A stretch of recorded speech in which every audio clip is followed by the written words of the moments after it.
Hello, good morning, IMG family. And Tuesday is our IMG Membership Benefit Day. So today I'll be sharing to you yung isa sa mga tool na ginagamit natin sa ating financial literacy campaign. No? So knowing IMG as a community of savers and investors, like any other community, be it like Rotary Club, Couples for Christ, di ba may mga advocacies itong isinusulong.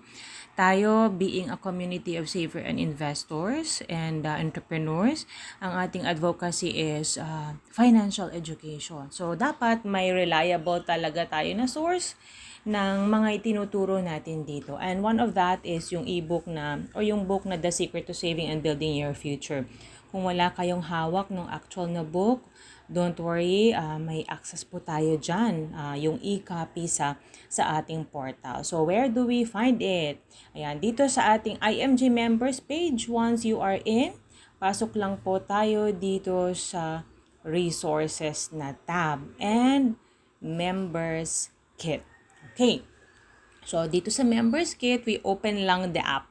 So, this works yung demo na to for nasa cellphone. Kasi most of the time, cellphone naman talaga yung hawak natin than laptop or we are into sa desktop, no? So, members kit and nandito yung workbook, nandito yung top IMG membership benefits copy and membership benefits checklist. But here, today, ang pag-uusapan natin ay yung The Secret to Saving and Building Your Future. Tada! So, it's here. Nandito siya. Okay?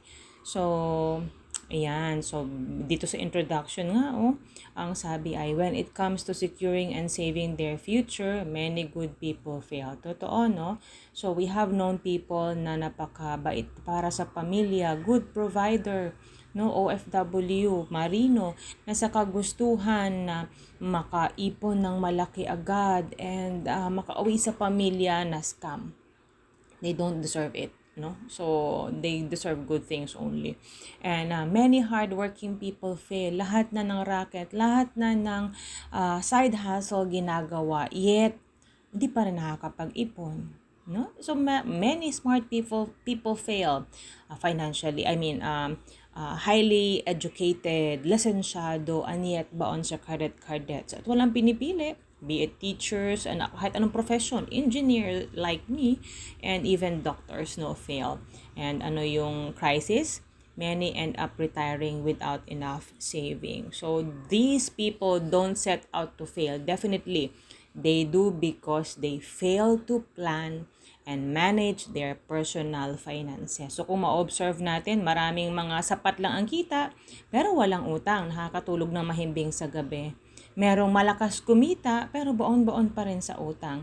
So ang difference, the way they handle their finances. So mindset, and that can be resolved, we believe, sa community, and I do believe personally sa tamang kaalaman, no, and financial education. So that's it. Napakaganda ng book na to.